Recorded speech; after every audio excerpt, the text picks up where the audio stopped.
Assalamualaikum warahmatullahi wabarakatuh. Balik lagi bersama saya di channel Royal Fish.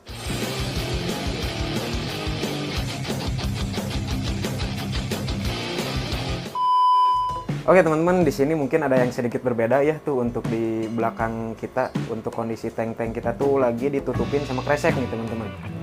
Niatnya sih di video ini tuh saya mau nge-review ikan Chana Auranti Baby WC ya, yang mungkin kemarin sempat saya bilang di video sebelumnya. Cuman karena kebetulan tadi pagi itu habis ada penyemprotan nyamuk demam berdarah ya, atau fogging mungkinnya bisa dibilang. Jadi untuk kondisi sekarang di kamar itu tuh lagi masih ditutup sama kresek tuh ya teman-teman. Nah jadi ini tuh sebenarnya tadi itu untuk kamar saya ini nggak saya semprot ya sengaja, cuman karena bisa dilihat tuh ya di belakang kita itu di sini dia itu kan untuk kamar saya itu nggak pakai pintu ya teman-teman, jadi cuman pakai gini aja tuh, cuman pakai gordeng doang nih. Beda dengan kamar di sebelahnya yang pada pakai pintu gitu ya. Jadi untuk asapnya itu tuh pada masuk ke kamar nih teman-teman. Jadi meskipun nggak disemprot, tetap aja saya tutup biar mencegah si obatnya itu masuk ke dalam akuarium ya. Karena ditakutkan untuk si ikannya nanti malah jadi stres atau gimana gitu kan ya. Nah jadi sekarang kita mau coba beresin dulu untuk tutup-tutup ini ya, kresek-kresek ini biar kita angkat dulu. Nanti setelah itu kita review untuk baby Chana Aurantinya. Ya gitulah mungkin ya. Jadi kita lihat nih, sekarang kita beresin dulu, kita bongkar dulu semuanya. Nanti kita lihat untuk kondisi si Chana Aurantinya seperti apa ya, Chana Auranti babynya. Oke? Saksikan terus videonya ya. Jangan lupa untuk tekan tombol subscribe-nya biar saya makin semangat lagi dalam mengembangkan channel ini, oke? Nah, oke teman-teman, untuk si ikannya nih ya, di depan kita sekarang udah ada si Auranti bocil. Ini tuh kurang lebih size di 3 sampai 4 sentian kayaknya ya. Nah jadi kemarin itu sebenarnya saya beli 3 ekor nih teman-teman, cuman karena saya kurang teliti gitu ya, kurang waspada, kurang hati-hati gitu ya, untuk posisi tutupnya itu ada celah sedikit, bisa dilihat nggak ya tuh. Jadi di atas itu ada celah sedikit, cuman emang sengaja saya bikin celah kayak gitu tuh karena kan ada jalur selang untuk aerator ya tuh.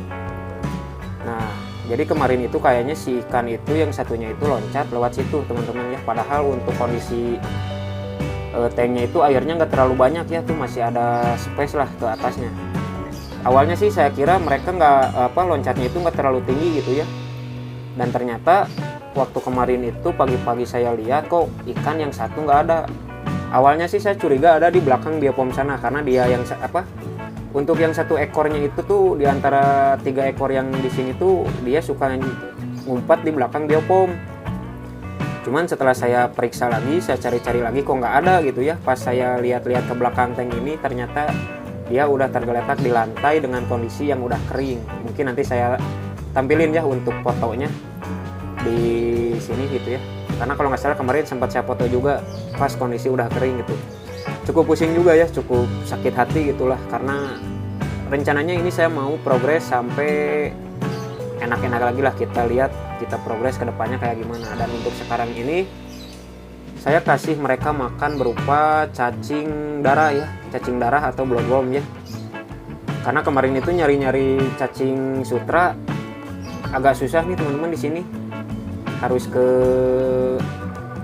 ya lumayan agak jauh lah untuk beli cacing sutranya gitu ya. Jadi untuk sementara ini di sini. Dan ini juga sebenarnya nggak semerta-merta gitu ya,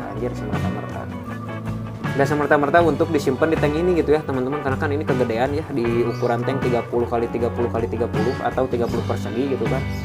Nah jadi kemarin itu udah saya siapin satu tank yang ada di bawah sini nih, tuh masih dikasih ketapang sedikit ya.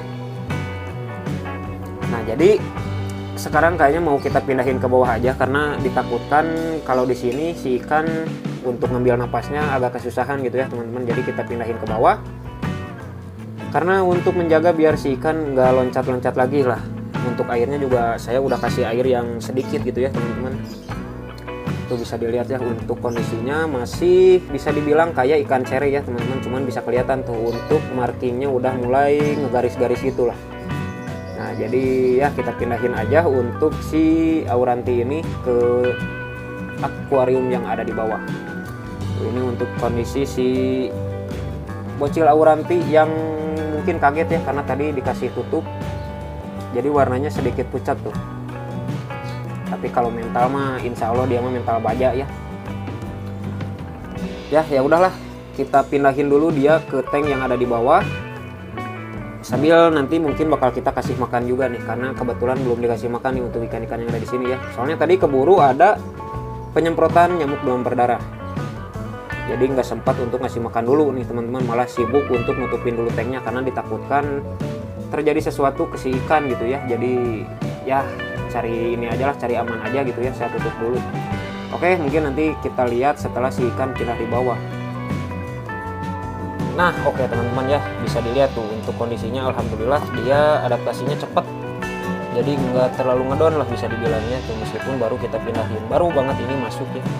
Karena untuk kondisi airnya pun ini saya di sini kasih air isi ulang ya, atau air galon, dan udah dikasih ketapang kapsul juga tuh sedikit, jadi masih ada oren-orennya tuh di bawah ya, merah-merahnya.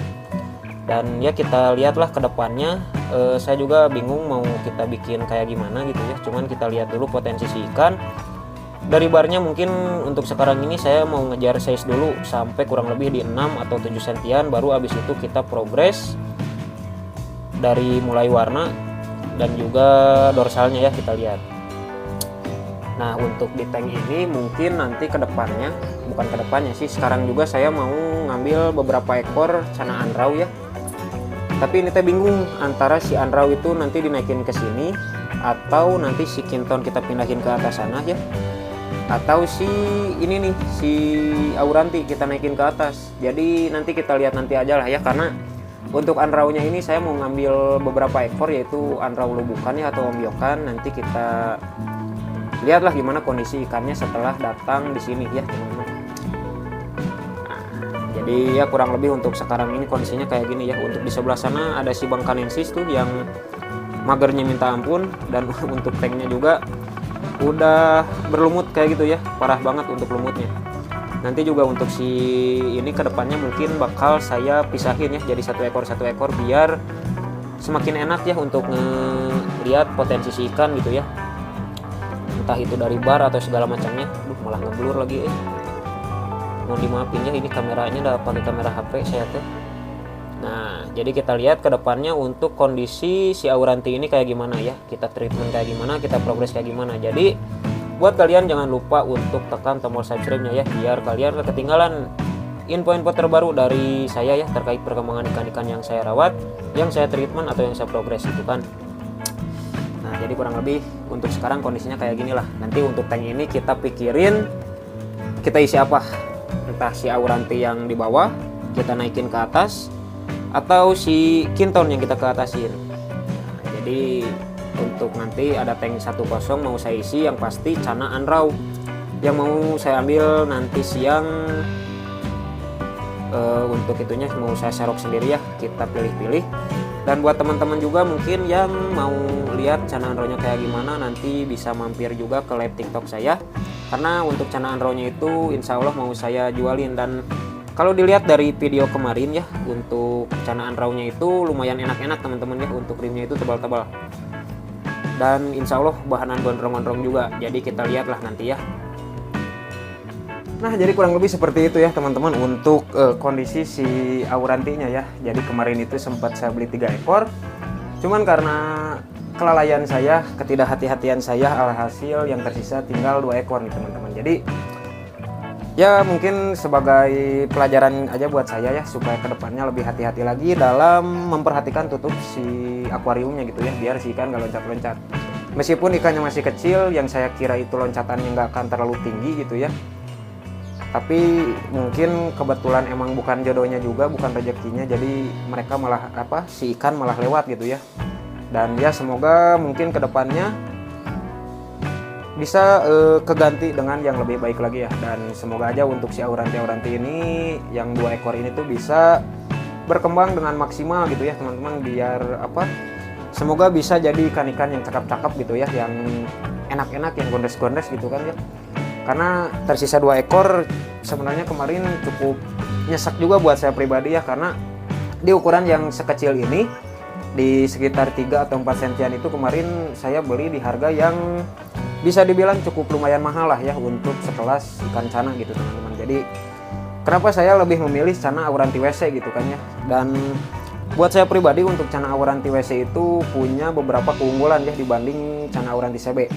Mungkin yang pertama dari marking ya, kalau menurut saya untuk cana Auranti WC itu atau tangkapan alam itu lebih pada tegas-tegas, rapi-rapi gitu ya.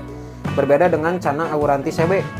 Kalau Auranti CB itu selama ini yang saya lihat mereka itu markingnya bisa dibilang kurang rapih ya, kebanyakan, nggak semua juga gitu ya. Banyak ikan-ikan Auranti CB yang markingnya enak-enak juga, nggak semua jelek semua gitu ya untuk Auranti CB. Cuman mungkin untuk di Auranti CB itu si badannya itu tuh lebih ramping-ramping ya teman-teman. Beda dengan Auranti WC yang biasanya untuk anatomi si badannya itu tuh pada tebal-tebal gitu ya, pada bisa dibilang kayak gendut lah ibaratnya ya. Cuman bukan berarti gendut buncit gitu. Jadi si badannya itu tebal-tebal.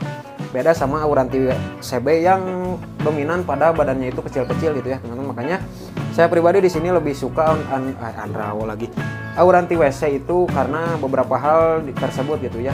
Jadi yang kedua juga mungkin dari segi harga untuk Auranti CB itu bisa dibilang termasuk mahal ya. Cuman mungkin keunggulan untuk Auranti CB bisa dibilang untuk warna birunya itu lebih dominan. Jadi kalian kalau yang mau bikin Auranti dorsal polos itu enak lah untuk dibikin dorpol gitu ya, atau dorsal polos untuk Auranti CB gitu ya. Beda dengan si Auranti WC yang dominan lebih ke warna kuningnya gitu ya, atau warna oranye yang lebih naik gitu ya. Nah, jadi itu beberapa alasan kenapa saya lebih memilih Auranti WC.